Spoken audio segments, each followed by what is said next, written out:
Statement इसमें ये है कि डिटरमाइन वेदर द सेट्स, जो सेट्स गिवन है नीचे, वेक्टर्स जो गिवन है क्वेश्चन नंबर 1 से लेकर 8 तक, तो इसके लिए स्टेटमेंट है कि क्या ये बेसिस है आर क्यूब के लिए, और of the sets are not basis, कि क्या ये बेसिस है या नॉट बेसिस है, बेसिस ये बना रहे हैं या नहीं बना रहे हैं।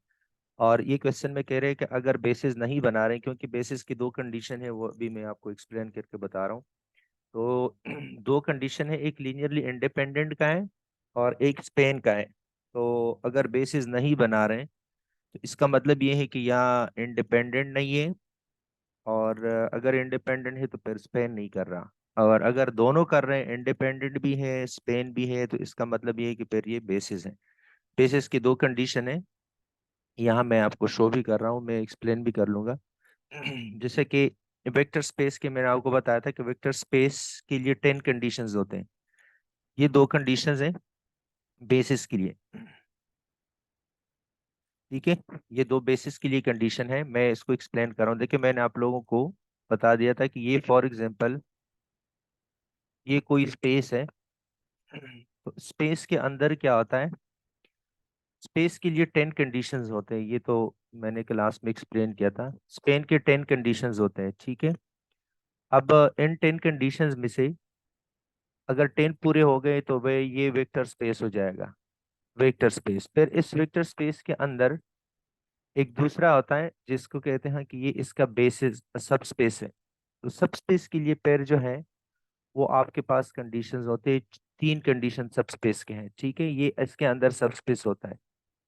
फिर सब स्पेस के अंदर एक और सीट होता है और उसको हम बेसिस कहते हैं। ये तीन डिफरेंट कैटेगरीज में है, ठीक है। तो स्पेन और लीनियरली इंडिपेंडेंट उनका कंडीशन है। तो अब मैं इसको एक्सप्लेन कर रहा हूँ, यहाँ पे मैं इसको एक्सप्लेन कर रहा हूँ। देखिए मैंने एक्सप्लेन किया था पहले भी कि बेसिस के लिए हमारे पास कंडीशंस हैं और डिफरेंट कंडीशंस है बेसिस के। फॉर एग्जांपल ये मेरे पास कोई एक स्पेस है और इस स्पेस को मैंने नाम दिया वी, और इसको हम कहते हैं कि दिस इज और वेक्टर स्पेस। तो वेक्टर स्पेस के लिए हमारे पास 10 कंडीशंस थे जो पहले ऑलरेडी मैं क्लास में एक्सप्लेन कर चुका हूँ। और उसके इंपॉर्टेंट जो कंडीशंस थे स्पेस, वेक्टर स्पेस के जो इंपॉर्टेंट कंडीशंस थे वो 4 कंडीशंस थे जो मैंने एक्सप्लेन किए थे। और वो 4 कंडीशंस कौन से थे, पहले कंडीशन ये था कि इसमें बहुत सारे वेक्टर्स प्रेजेंट है, बहुत सारे वेक्टर्स यहाँ पे प्रेजेंट है, इनफिनिट। और वेक्टर स्पेस की कोई बाउंड्री नहीं होती है, तो मैंने जनरल स्केच किया है। तो कंडीशन ये था कि अगर मैं कोई एक वेक्टर v1 इसी वेक्टर स्पेस में से उठाऊं और कोई दूसरा वेक्टर v2 उठा लूं, तो ये दोनों का जो सम होगा उनका सम प्रेजेंट होना चाहिए इसी स्पेस के अंदर वापस। ये वेक्टर स्पेस की कंडीशंस जो चार बड़े कंडीशन है वो बता रहा हूँ। दूसरा कंडीशन वेक्टर स्पेस का ये मैंने एक्सप्लेन दिया था क्लास में कि अगर कोई एक वेक्टर है तो जीरो वेक्टर यहाँ पे इसी स्पेस के अंदर जीरो वेक्टर मस्ट होना चाहिए। थर्ड मैंने ये एक्सप्लेन किया था कि कोई भी वेक्टर अगर हम यहाँ से उठाएं और सी से मल्टीप्लाई करें, सी कोई स्केलर है, कोई भी स्केलर नंबर है, चाहे वो प्लस है माइनस है डिसिमल है, कोई भी नंबर है, तो मल्टीप्लीकेशन के बाद भी यहाँ पे प्रेजेंट होना चाहिए। और फॉर कंडीशन मैंने ये एक्सप्लेन किया था कि अगर कोई भी एक वेक्टर है इसी स्पेस के अंदर तो फिर उसका दियर एग्जिस्ट, इस साइन का मतलब है दियर एग्जिस्ट, उसका नेगेटिव वेक्टर भी प्रेजेंट होगा। और ऐसे नेगेटिव वेक्टर होगा कि अगर हम इन दोनों को ऐड करेंगे आपस में तो इसका रिजल्ट जीरो आएगा। दोनों का एडिटिव इनवर्स यहाँ पे प्रेजेंट होना चाहिए, ठीक है। तो ये चार कंडीशन थे जो बड़े कंडीशंस थे 10। लेकिन ये 4 बड़े कंडीशंस मैंने एक्सप्लेन किए थे, ये वेक्टर स्पेस की कंडीशन है। अच्छा, वेक्टर स्पेस के अंदर फिर यहाँ पे एक और स्पेस होता है और इसको हम कहते हैं कि ये इसके अंदर एक स्पेस है और इसमें कुछ और वेक्टर्स भी होते हैं। इसको हम कहते हैं कि ये इसका सब स्पेस है और हम डिनोट करते हैं एच से। और इसको हम मानते हैं कि ये सब स्पेस है। लेकिन ये हम तब सब स्पेस मानते हैं कि अगर ये तीन कंडीशन सेटिस्फाइड करें। कौन सी तीन कंडीशन, ये पहले वाली तीन कंडीशन। देखिए ये चारों कंडीशंस जो है ना, ये चारों कंडीशन, ये कंडीशंस है वेक्टर स्पेस के। वेक्टर स्पेस के लिए चारों सेटिस्फाइड होने चाहिए और साथ में वो छह जो है वो पेयर ऑलरेडी सेटिस्फाइड हो जाते हैं। टोटल है 10 कंडीशंस। इसके बाद ये 3 कंडीशन जो है ये सब स्पेस के हैं। अगर ये सब स्पेस जो मैंने ये ब्लू ड्रॉ किया है, अगर इसके अंदर जितने भी वेक्टर्स हैं और ये 3 कंडीशन सेटिस्फाइड करे तो फिर हम इसको सब स्पेस मानते हैं कि ये सब स्पेस है। ठीक है। तो एक हो गया वेक्टर स्पेस, इसके अंदर एक स्मॉल स्पेस और आ गया और वो इसका सब स्पेस हो गया। फिर इसी सब स्पेस के अंदर एक और स्पेस आएगा और इसके अंदर एक स्पेस और है, और हम अब कहते हैं कि ये हमारा, फॉर एग्जांपल मैंने ये स्केच कर दिया, यहाँ पे मैं इसको ड्रॉ कर रहा हूँ और फिर हम मानेंगे कि ये इसका सब स्पेस है। ये ब्लैक मैंने ड्रॉ किया, इसके अंदर ही है। इसके अंदर जो वेक्टर्स लाई कर रहे हैं हम कहते हैं कि ये इसकी पेयर बेसिस है। इसको हम क्या कहते हैं? बेसिस। ठीक है। बड़ा होता है वेक्टर स्पेस, वेक्टर स्पेस के अंदर है सब स्पेस, फिर सब स्पेस के अंदर है बेसिस। और बेसिस की दो कंडीशन है। दो कंडीशन ये है कि यहाँ पे जितने भी वेक्टर्स होंगे वो वेक्टर्स हम बी से डिनोट करते हैं, कि बेसिस को हम बी से डिनोट करते हैं। बेसिस हम डिनोट करते हैं बी से। तो इसके कंडीशंस ये है, दो कंडीशन है। नंबर वन कंडीशन ये है, पहला कंडीशन, कि इसके जितने भी वेक्टर्स हैं इसके अंदर, बी के अंदर जो वेक्टर है इसको मैं बी1 बी2 बी3 के नाम से लिखता हूँ, चाहे आपकी मर्जी वी1 वी2 वी3 से लेके कुछ भी है। जितने भी वेक्टर्स हैं ये सारे लीनियरली इंडिपेंडेंट होंगे। क्या होंगे? ये सारे वेक्टर्स लीनियरली इंडिपेंडेंट होंगे। वो लीनियरली इंडिपेंडेंट मैंने ऑलरेडी एक्सप्लेन किया है।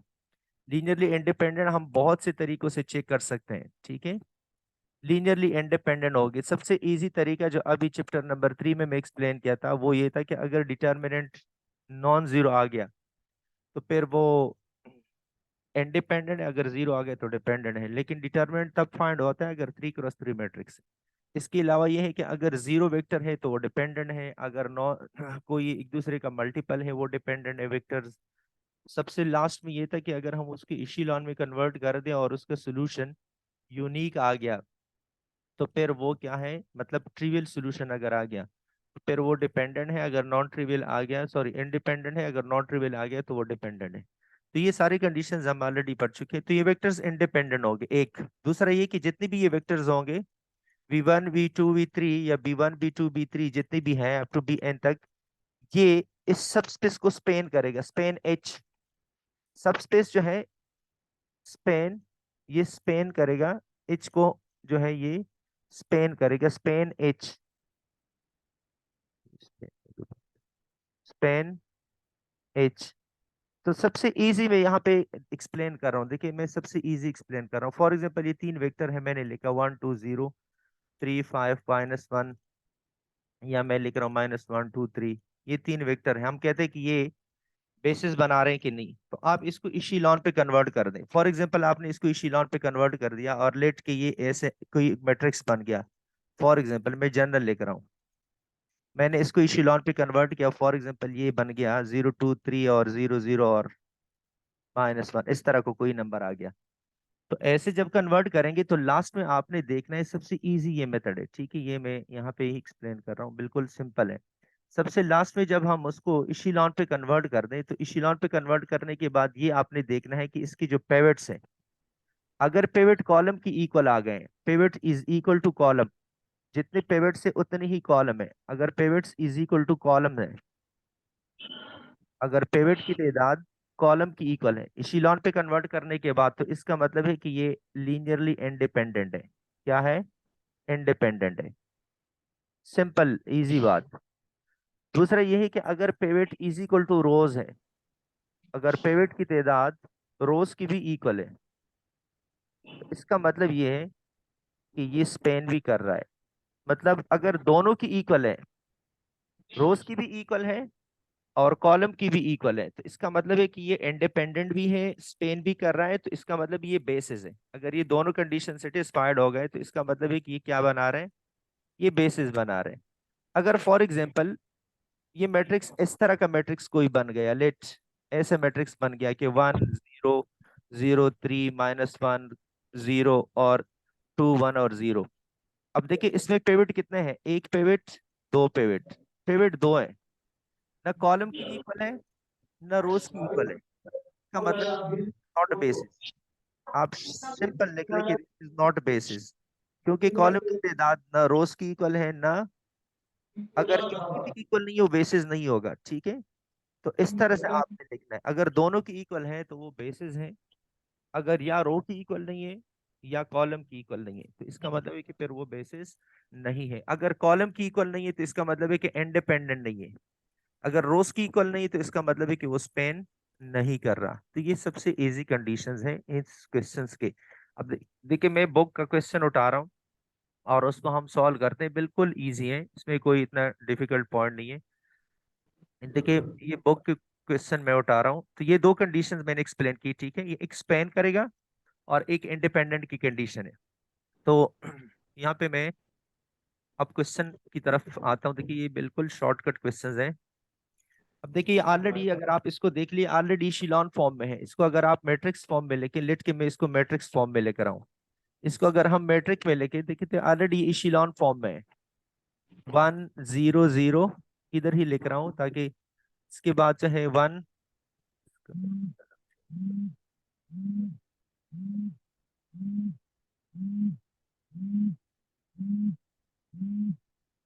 1 0 0, फिर इसके बाद है 1 1 0,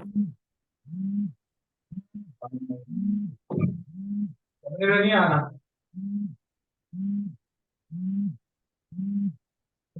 ये लिख रहा हूँ मैं 1 0 0, फिर ये दूसरा वेक्टर है 1 1 0, फिर ये थर्ड वेक्टर है 1 1 1। ये मैं सिर्फ थोड़ा सा एक्सप्लेन कर रहा हूँ। फिर अगर इसको देख लेते तो देखिए इसके कितने पेवेट है, ये ऑलरेडी शिलॉन में है, दूसरा पेवेट तीसरा पेवेट, तीन पेवेट है। पेवेट भी तीन है, कॉलम भी तीन है, पेवेट भी तीन है और रोज भी तीन है। तो ये पेवेट और रोज दोनों इक्वल है, पेवेट कॉलम की भी इक्वल है। तो pivot is equal to column का मतलब क्या है, pivot is equal to column का मतलब है कि इंडिपेंडेंट है। अगर पेवेट कॉलम की इक्वल है तो इसका मतलब है कि वेक्टर्स इंडिपेंडेंट होंगे। अगर पेवेट रोज की इक्वल हो गए तो इसका मतलब है कि डिपेंडेंट हो गए। तो अब ये सारे क्वेश्चंस इसी तरह से हैं, आप जो भी क्वेश्चन डिफिकल्ट है मैं क्वेश्चन नंबर 1 ही कर रहा हूँ और क्वेश्चन नंबर 2 भी कर लेता हूँ, फिर जो भी डिफिकल्ट है आप बता दें। तो देखिए नंबर 1 में है, पहला है ज्यादा 1 नहीं, इसको इधर शिफ्ट कर दूं। मैं इसको दोबारा एक्सप्लेन कर रहा हूँ यहाँ पे। देखिए क्वेश्चन नंबर 1 है मैं लैपटॉप वन इधर शिफ्ट कर जीरो जीरो मैं इसका डायरेक्ट मैट्रिक्स बना रहा हूँ। टेबल। 1 1 0 1 1 1। मैंने मैट्रिक्स का डायरेक्ट क्वेश्चन बना दिया। ये एक्सरसाइज है आपका, एक्सरसाइज है आपका 4.1, सॉरी 4.3, ठीक है। और हमने इसको मानना है कि ये बेसिस है कि नहीं, कि इसमें कितने पेवेट, ये ऑलरेडी इशेलॉन फॉर्म में ही है, ठीक है। इसको अगर आप देख ले तो ये ऑलरेडी इशेलॉन फॉर्म में है। कितने पेवेट है, देखिए ये एक पेवेट, दो पेवेट, नहीं दे। तीन पेवेट। ट्रॉली यहाँ पे ट्रॉली माइक रख को लो। ऑफ कर दीजिए। डब्बे को यहाँ पे ट्रॉली रख लो।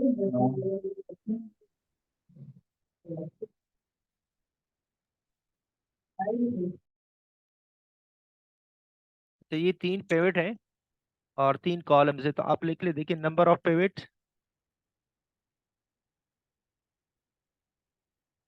नंबर ऑफ पेवेट्स, ऐसे आप आंसर पे लिख ले, number of pivots is equal to number of columns.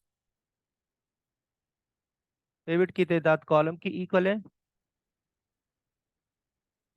इसका मतलब ये हो गया कि वेक्टर्स जो हैं वो लीनियरली इंडिपेंडेंट है। ये पहला कंडीशन आपका सेटिस्फाइड हो गया। इसका मतलब हो गया कि vectors are linearly independent, vectors are linearly independent, आपके वेक्टर इंडिपेंडेंट होगी, ये मैंने शॉर्टकट लिखा। एक कंडीशन सेटिस्फाइड हो गया। दूसरा कंडीशन क्या है, स्पेन का। अब स्पेन के लिए आपने क्या देखना है कि number of pivots is equal to, number of pivots is equal to number of rows. अब रोज की भी इक्वल है क्योंकि तीन रोज है और तीन कॉलम है, हर एक रो में कॉलम में एक एक पिवट प्रेजेंट है। देखिए तीन रोज है, first row, second row, third row, और तीन कॉलम है, ठीक है। तो हर एक रो में और हर एक कॉलम में है, तो number of pivots is equal to number of rows. Rows और पिवट्स की सेम है, रोज और कॉलम भी सेम है, तो रोज और पिवट जब सेम है तो इसका मतलब ये है कि ये स्पेन कर रहा है, ठीक है, स्पेन एच। ये एच को, एच मीन सबस्पेस को ये स्पेन कर रहा है, ठीक है। तो दोनों कंडीशन सेटिस्फाइड हो गए, इसका मतलब ये है कि the given set of vectors are basis. आप लिख लेंगे कि the given set of vectors are, the given set of vectors vectors form basis of R cube. R cube का मतलब ये कि ये थ्री डायमेंशनल केस है, तो इसलिए ये आर क्यूब लिखेंगे। ये आर क्यूब का या थ्री डायमेंशनल का, क्योंकि इसमें कितने रोज है, वन टू और तीन रोज है, तो ये आर क्यूब लिखेंगे। तो थ्री जूम में फॉल्ट आए दो, तो आप ये लिख लेंगे कि तीनों जो हैं आपके बेसिस हैं। अब इससे रिलेटेड क्वेश्चन है, कोई भी क्वेश्चन आप बता दें, कौन सा क्वेश्चन कर लूं मैं? 8 तक क्वेश्चंस हैं।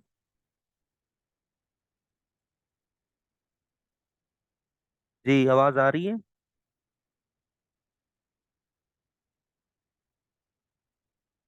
हेलो, आवाज आ रही है आप लोगों को?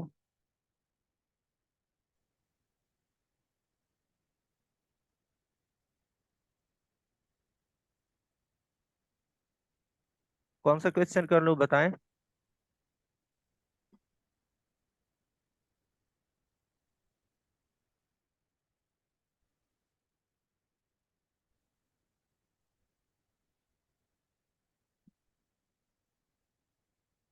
हेलो,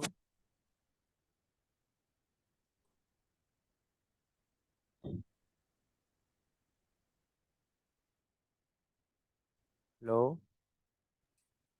सर फिफ्थ कर दें। Question number 5। अच्छा, क्वेश्चन नंबर 5 को देख लें। फिफ्थ में देखिए, जब भी किसी भी उसमें वेक्टर में, या तो आपको ऑलरेडी पहले से मैंने बता दिया था, पिछले क्लासेस में भी ये हुआ है कि अगर कहीं पे जीरो वेक्टर प्रेजेंट है, देखिए जीरो वेक्टर्स, इसका मतलब ये हो गया कि ये वेक्टर्स कौन से वेक्टर हैं, ये डिपेंडेंट है। डिपेंडेंट जब है तो इसका मतलब है कि इसका पहला कंडीशन सेटिस्फाइड ही नहीं हो रहा, क्योंकि पहला कंडीशन क्या है कि इंडिपेंडेंट होने चाहिए। तो ये तो डिपेंडेंट हो गया। या चले आप, मैं इसको सॉल्व कर रहा हूँ। देखिए इसको सॉल्व करेंगे तो ऐसे सॉल्व करना है, 3 - 3 0। पहला वेक्टर इसका है 3 - 3 0। मैं इसका मैट्रिक्स बना रहा हूँ 3 - 3 0, या इसको डायरेक्ट भी लिख सकते हैं कि vectors they are is present zero vector, so these are independent, ऐसे भी लिख सकते हैं। चलिए मैं सॉल्व कर रहा हूँ। 3 - 3 0, -3 7 0, -3 7 0,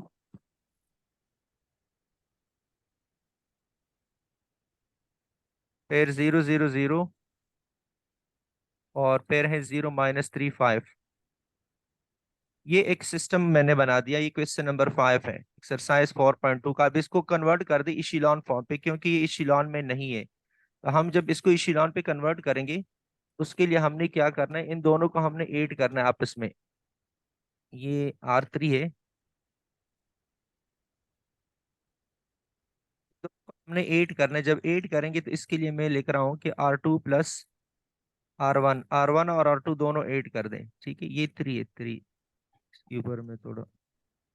अब इन दोनों रोज को ऐड करें, आपस में ऐड करने के बाद आपका ये मैट्रिक्स बन जाएगा। देखिए 0 3 3 0 0। सेकेंड रो है इसका 3 - 3 0, 7 और 3 आपस में ऐड करें तो इससे 10 आ जाएगा। 0 और 0 ऐड करें आपस में तो इससे 0 आ जाएगा। 0 - 3 आपस में ऐड करें तो इससे -3 आएगा वापस। और ये है आपका 0 0 0 और 5। अब इसमें नंबर ऑफ पिवट्स देख लें। नंबर ऑफ पिवट्स इसमें कितने हैं? जब नंबर ऑफ पिवट्स चेक करेंगे तो देखिए 1 पिवट, 2 पिवट, और ये थर्ड पिवट है। तो नंबर ऑफ पिवट रोज की इक्वल है, क्योंकि 3 रोज है। देखिए कितनी रोज है, 1 2 3, रोज 3 है, रोज की इक्वल, लेकिन कॉलम की इक्वल नहीं है। कितनी कॉलम है, 1 2 3 4। तो आप लिखेंगे कि number of pivots is not equal to number of columns. ये कॉलम की इक्वल नहीं है, क्योंकि पिवट 3 है और कॉलम 4 है। इसका मतलब ये हो गया कि नॉट लीनियरली इंडिपेंडेंट। ये आपके लीनियरली इंडिपेंडेंट नहीं है, नॉट लीनियरली इंडिपेंडेंट। और बेसिस की दो कंडीशन है कि इंडिपेंडेंट भी होना चाहिए और स्पेन भी करना चाहिए। तो ये नॉट लीनियरली इंडिपेंडेंट है, पहले कंडीशन सेटिस्फाइड नहीं हो रहा। दूसरे कंडीशन क्या है कि number of pivot is equal to 3 - 3 0 0। Second condition क्या है कि number of pivot is equal to 1 - 1 0 0। 3 - 3 0 0 is equal to 1 - 1 0 0 0। Number of pivots is equal to rows, ये तो सही है क्योंकि 3 रोज है और 3 पिवट है, तो सिर्फ और सिर्फ इज इक्वल टू रोज, तो सिर्फ और सिर्फ स्पेन कर रहा है, स्पेन कर रहा है, लेकिन इंडिपेंडेंट नहीं है, तो इसका मतलब ये है कि this is form not basis of R cube, not basis, ये आपका आंसर हो जाएगा कि this is not basis of R cube, R cube के ये बेसिस नहीं बना रहे, not basis of R cube, क्योंकि सिर्फ और सिर्फ स्पेन कर रहा है, इंडिपेंडेंट नहीं है। और बेसिस के लिए दोनों होने चाहिए, कि इंडिपेंडेंट भी होना चाहिए और स्पेन भी होने चाहिए, तो ये आपका जो है वो कंडीशन सेटिस्फाइड ही नहीं कर रहा, ठीक है। तो इसके बाद ये टोटल 8 क्वेश्चंस है, आप देखिए इसको मैं शॉर्टली एक्सप्लेन कर रहा हूँ, इसको अगर आप देख ले तो ये जब भी number of pivots, sorry number of column rows से ज्यादा है, तो देखिए इसमें कितनी कॉलम्स है, 1 2 3 4, तो ये नंबर ऑफ रोज जब भी, सॉरी नंबर ऑफ कॉलम्स जब भी नंबर ऑफ रोज से ज्यादा हो, तो इसका मतलब होता है कि ये वेक्टर्स डिपेंडेंट है, डिपेंडेंट वेक्टर्स हैं, क्योंकि ये पहले से मैं एक्सप्लेन कर चुका हूँ 1.8 में, जब डिपेंडेंट है तो इसका मतलब है कि इसका इंडिपेंडेंट वाला कंडीशन सेटिस्फाइड नहीं हो रहा, इसमें जीरो वेक्टर है, ये भी डिपेंडेंट है, इसका भी पहले कंडीशन नॉट सेटिस्फाइड हो रहा है। बाकी जो वेक्टर्स बच गए हैं, ये क्वेश्चन नंबर 4 6 और 7, इसको आपने देखना है, चेक करना है कि क्या ये सेटिस्फाइड हो रहा है कि नहीं, उसको पहले इशिलॉन पे कन्वर्ट करें, बिल्कुल सिंपल है, इशिलॉन पे कन्वर्ट करें, कन्वर्ट करने के बाद आप देख लें कि क्या आपके नंबर ऑफ पिवट्स कॉलम की इक्वल है, या और साथ साथ में नंबर ऑफ पिवट्स रोज की भी इक्वल होने चाहिए। अगर दोनों की इक्वल है तो इसका मतलब है कि ये वेक्टर्स जो हैं ये बेसिस बना रहे हैं आर क्यूब का, आर क्यूब का मतलब 3 डायमेंशनल का, ये 3 डायमेंशनल केस है, एक्स वाई जी सारे क्वेश्चन 3 डायमेंशनल के, इसलिए इन्होंने क्वेश्चन में ऊपर लिखा भी है कि ये आर क्यूब है, ठीक है, इधर मेंशन इसलिए है कि ये आपका आर क्यूब है, क्योंकि ये क्वेश्चन